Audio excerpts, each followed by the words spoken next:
Mariah Carey's longtime feud with J-Lo has resurfaced again after new evidence leaked that proved that Mariah was right all along and J-Lo has always been the snake who stole from other artists. Specifically, black female artists. Or, I don't know him. Does she seem cool? I don't know her. Right. Like, what am I supposed to say? Like, I'm not gonna put on a thing like, oh, we're all Hollywood and let's just... It's no secret that Jennifer Lopez has a reputation for being shady. But what a lot of people don't know is that she actively worked to sabotage the careers of multiple women, allegedly, of course. He wrote the same song for her. I heard that it was because Puff Daddy walked in and heard my song and said, I want that song. And he was like, yeah. You've probably noticed that Jennifer Lopez doesn't have any friends among her female peers, and that's not a coincidence if you ask Mariah Carey.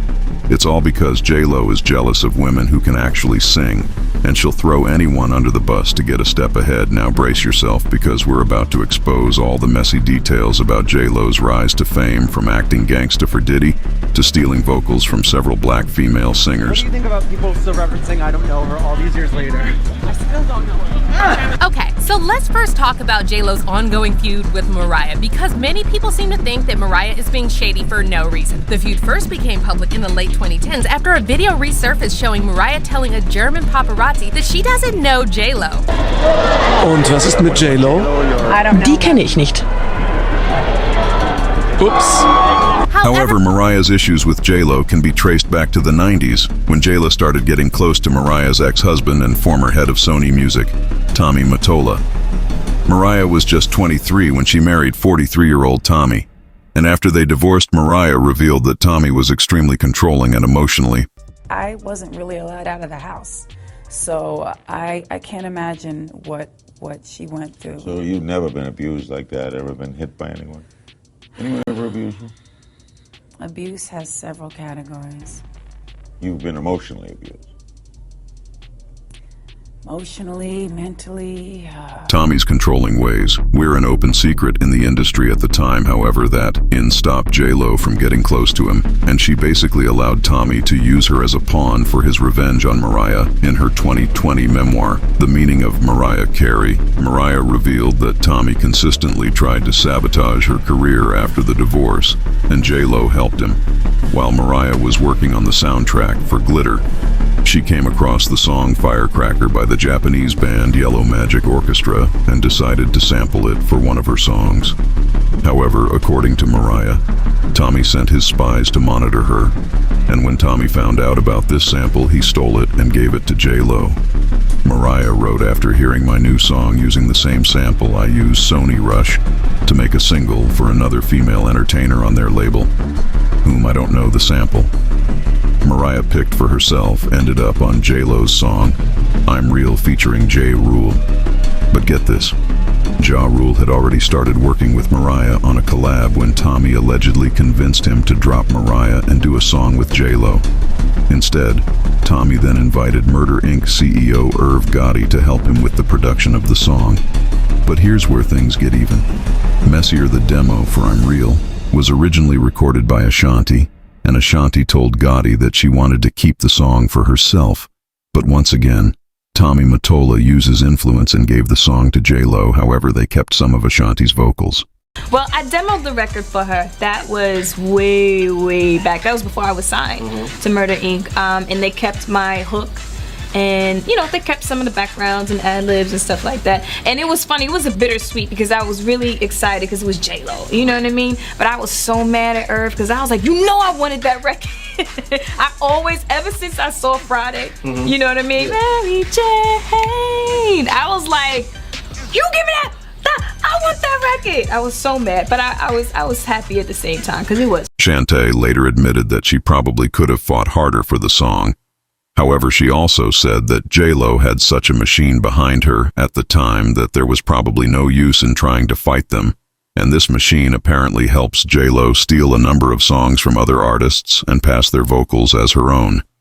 To give you just a few examples, one of J-Lo's biggest hits, Jenny from the Block, features vocals from singer Natasha Ramos. Natasha recorded the demo for J-Lo, and since the two of them have very similar tones, J-Lo decided to keep Natasha's vocals on the chorus and the bridge. And though Natasha later clarified that J-Lo wasn't technically lip-syncing, she also said that J-Lo recorded background vocals over hers. Something similar happened with J-Lo's 2002 hit, All I Have, featuring LL Cool, which was written by singer Michaela Reddick. And McCabe's vocals can be heard on the chorus. And once again, McCabe was credited as background vocals, but if you really have to wonder at what point do background vocals stop being background. We also can forget about the song Play from J-Lo's second studio album. Play was written by Christina Milian when she was just 19 years old, and Christina actually sings the entire chorus. And then there's J-Lo's song Ride or Die from her fourth studio album Rebirth. Ride or Die was written and recorded by Brandy, and Brandy was planning to include it on her album Aphrodisiac. However, someone allegedly pulled some strings on J-Lo's behalf and the song went to her. But since J-Lo was apparently too busy to record the entire song, she kept Brandy's voice in the chorus. And this is probably why Brandy sided with Mariah in her feud with J-Lo. In 2017, Brandy threw some major shade at J-Lo when she posted a throwback picture with Mariah with a caption that included the hashtag #SheKnowsMe, and then Mariah commented, "I sure do." Meanwhile, J-Lo was recently caught seemingly shading none other than Beyoncé when fans noticed that she liked and then quickly unliked a tweet suggesting that she and Beyoncé are on the same level vocally. It all started after one Twitter user asked who would win on a vocal battle between Beyoncé and J-Lo. One fan then sarcastically replied, Believe it or not, Beyoncé and J-Lo are hitting the same note. This fan then later clarified that it was just a joke, but J-Lo clearly didn't get it because she actually liked this tweet and then only unliked it after realizing it was sarcasm. What's Crazy is that J-Lo was previously accused of copying Beyoncé on multiple occasions, like that time she performed with Maluma at the 2020 AMAs, and her entire look seemed copy and pasted from Beyoncé's performance with Jay-Z at the 2014 Grammys. Lights. You got me fitty, fitty, fitty, baby, I want you.